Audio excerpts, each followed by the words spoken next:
Last week, Drew introduced our Minute for Mission video series and said this week would be about Christian education, adult education, but also the specific needs of children and youth education. One of the best parts of Sunday morning is watching the children run to and participate in the Children's Moment, or hearing about our youth's mission trip, or seeing them lead worship. Children and youth are such an important part of the life of our church. And our church is such an important part of the life of our children and youth. In fact, in a parent survey conducted earlier this year, one of the consistent comments was about church members who love and care for the children of our church family. We have a number of programs for our children: Sunday school, children's choir, WOW programs, Vacation Bible School, the nursery, special programs like the Easter egg hunt or the fall carnival.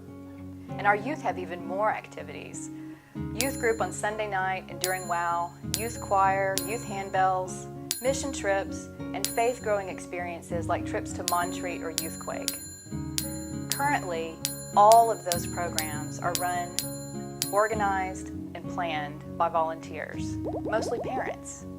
These programs are great, but they could be even better if we had clear cohesion among all the programs and year-to-year leadership consistency. Most churches of our size have a professional director of Christian education to provide that cohesion and consistency. Last year, we made some progress toward obtaining that resource. We had $24,000 in the budget to hire a part-time resource or a partial-year Presbyterian seminary intern. However, after meetings with children and youth elders, potential candidates, and professional Christian educators from other churches, we realized that a part-time or partial year resource wouldn't begin to meet our needs. What we really need is a full-time person whose sole professional mission is to focus on the nurture and Christian education and the needs of our congregation. What are Christian educators? In the Presbyterian Church, they are persons called by God into a ministry of education who demonstrate their faith in Jesus Christ, are dedicated to the life of faith, and are serious in purpose, honest in character, and joyful in service. It is expected that Christian educators be persons with skills and training in biblical interpretation, Reformed theology, human development, religious education theory and practice, and the polity, programs, and mission of the Presbyterian Church. They also should be encouraged by their session to meet or prepare to meet the accrediting requirements defined by the Presbyterian Church. So what would the Director of Christian Education look like at our church?